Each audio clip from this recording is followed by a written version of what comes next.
Kasih sayangmu sungguh bernilai, itulah harta yang kau berikan.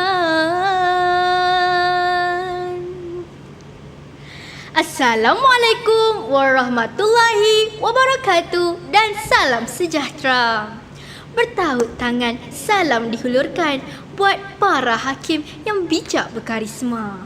Rakan-rakan, jom dengarkan secepis rencah kehidupan untuk diteladani. Ayah dan ibu adalah insan yang paling penting dalam hidup kita, kerana dengan adanya mereka, kita wujud di dunia ini. Marilah dengar cerita saya lagi, cerita pesan ibu dan ayah. Cuaca tengah hari itu terik sekali. Matahari betul-betul tegak di atas kepala. Bahangnya terasa seolah-olah membakar kulit. Pokok-pokok langsung tidak bergoyang, menandakan tidak ada angin. Di sebuah lorong yang kecil terletak di antara rumah setinggan di perkampungan itu, kelihatan 3 orang kanak-kanak lelaki sedang berjalan pulang dari sekolah. Masing-masing menggalas beg yang syarat dengan buku. Wajah ketiga-tiga mereka nampak letih dan dibasahi peluh, tetapi mereka tetap teruskan perjalanan. Tiba-tiba, si adik yang paling kecil dengan wajah berkerut mengadu kepada abangnya bahawa dia berasa amat dahaga. Kebetulan mereka lalu di hadapan sebuah kedai runcit. Kelihatan beberapa orang kanak-kanak sedang enak menikmati aiskrim di situ. Rizal menelan air liur, wajahnya terus dibasahi peluh. Ketika itu juga, si adik merengek-rengek kerana dahaga. Si abangnya Razlan sedang cuba memujuk Rizal kerana rumah mereka telah hampir. Apakan daya, Razlan tidak mempunyai wang untuk membelikan air, apatah lagi aiskrim untuk adiknya. Dia berasa amat kasihan terhadap adiknya itu. Pada hari ini, ibu mereka tidak memberikan wang belanja ke sekolah. Mereka hanya membawa bekal jemput-jemput pisang dan sebotol air masak untuk mengalas perut ketika waktu rehat.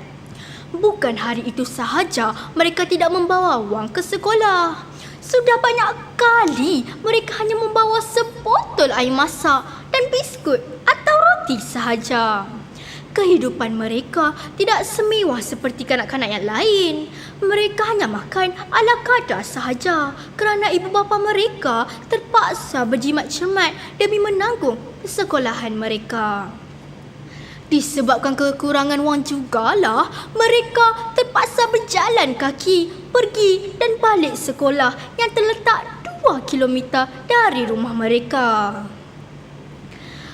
Pada suatu hari, Razlan telah disuruh oleh ibunya untuk membeli sedikit barangan keperluan rumah di kedai runcit yang berhampiran. Dia terserempak dengan beberapa orang anak jirannya yang sedang duduk di pondok kecil. Mereka mengajak Razlan untuk turut serta dalam perbualan mereka. Tiba-tiba, perbualan mereka bertukar kepada perkara yang tidak disangka-sangka oleh Razlan. Rupa-rupanya mereka sedang merancang untuk mencuri di kedai runcit Uncle Mutu. Hati Razlan mula berdebar-debar dan cemas. Mereka juga mengajak Razlan untuk turut serta dalam rancangan mereka. Tetapi Razlan terus mengelengkan kepalanya, menandakan tidak setuju. Seumur hayatnya belum pernah lagi dia berniat untuk mencuri, kerana sejak dari kecil ibu dan ayahnya selalu berpesan, jangan mencuri kerana perbuatan itu berdosa. Disebabkan tidak mahu mengikuti rancangan rakan-rakannya itu, Razlan diminta untuk merahsiakan rancangan mereka. Razlan mengangguk, tetapi perasaannya hanya Tuhan yang tahu. Tanpa melengahkan masa, dengan segera Razlan beredar pergi ke kedai runcit untuk membeli barangan yang dipesan. Dia begitu serba salah memandang wajah Angka Mutu yang baik dan tenang itu. Dia teringat akan rancangan jahat rakan-rakannya. Perasaannya berkecamuk sehingga terlupa kesenarai barangan yang hendak dibeli. Dia terus pulang ke rumahnya.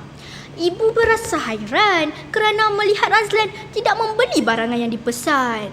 Razlan begitu serba salah. Razlan memandang wajah ibunya, kemudian tunduk memandang tanah.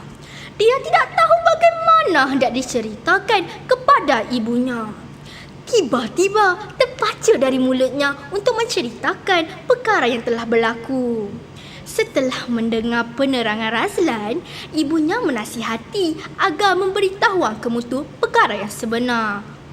Setelah dinasihati oleh ibunya, dengan berani Razlan memberitahu Angka Mutu tentang rancangan jahat Faizal dan rakan-rakannya itu. Tambahan pula, Angka Mutu telah banyak membantu keluarganya. Dia berasa amat lega kerana dapat membantu Angka Mutu sebelum perkara yang tidak baik berlaku kepadanya. Wahai rakan-rakan sekalian, tanpa ibu dan ayah, kita tidak melihat dunia ini. Jadilah kita anak yang baik dan bertanggungjawab kepada kedua ibu bapa, masyarakat, negara dan agama. Kasih ibu tiada tandingnya, kasih ayah tiada terbalas. Sekian sudah cerita hamba, buat ingatan sesama kita. Jangan dilupa, pekerti dijaga, demi sejahtera bahagia tercipta. Sekian, terima kasih.